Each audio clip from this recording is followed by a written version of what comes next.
नमस्कार, आप देख रहे हैं टुडे 24 न्यूज और मैं हूं आपके साथ सपना मदेश। आइए शुरुआत करते हैं कुछ खास खबरों से। जहां एक और नगरपालिका परिषद डोईवाला ने कई वर्ष से लंबित मांग को पूरा करते हुए डोईवाला मुख्य चौक पर आज अमर शहीद मेजर दुर्गामल जी की प्रतिमा स्थापित कर एक ऐतिहासिक निर्णय लिया। वहीं दूसरी ओर इस निर्णय में अहम भूमिका निभाने का दावा करने वाले सभासद मनीष धीमान ने नगरपालिका प्रशासन पर उनके द्वारा किए गए प्रस्ताव को सूचना पट पर शामिल न करने का आरोप लगाया है। वार्ड नंबर 1 से सभासद मनीष धीमान ने नगरपालिका प्रशासन को ज्ञापन प्रेषित कर अवगत कराया कि उन्होंने विगत दिनांक 18 अक्टूबर 2019 व 24 सितंबर 2021 का आहूत बोर्ड बैठक में नगर मुख्य चौक के सौंदर्यीकरण करने व अमर शहीद मेजर दुर्गामल की प्रतिमा स्थापित करने की मांग की और कई बार व्यक्तिगत रूप से पालिका अध्यक्ष व अधिशासी अधिकारी से मिलकर इस बाबत जल्द कार्यवाही करने की मांग, लेकिन आज होने वाले कार्यक्रम में राजनीतिक द्वेष को बढ़ावा देते हुए जानबूझकर इन प्रस्तावों को सूचना पट में शामिल नहीं किया है। उन्होंने ज्ञापन के माध्यम से अपने प्रस्तावों को सूचना पट में शामिल करने की मांग की है। तो पहले तो मैं नगर पालिका द्वारा, क्योंकि कल एक हमारे मुख्य चौक पे डोईवाला की मुख्य चौक पर जो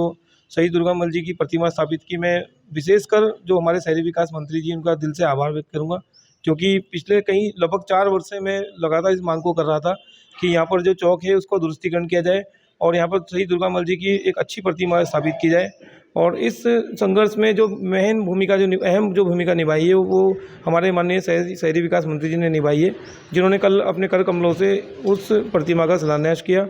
बाकी मैं आपको बताना चाहूँगा, क्योंकि इससे पूर्व में मैंने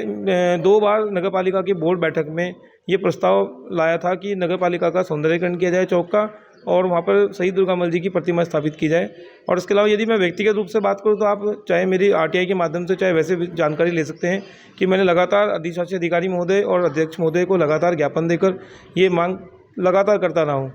लेकिन कल दुख हुआ देखकर इस बात को कि एक राजनीतिक एक द्वेष भाव के चलते मेरे उक्त प्रस्तावों को उस जो वहाँ पर शिलापट लगाया गया है उस शिलापट में शामिल नहीं किया गया। इसका मुख्य कारण ये है कि मैं लगातार नगरपालिका में जितनी भी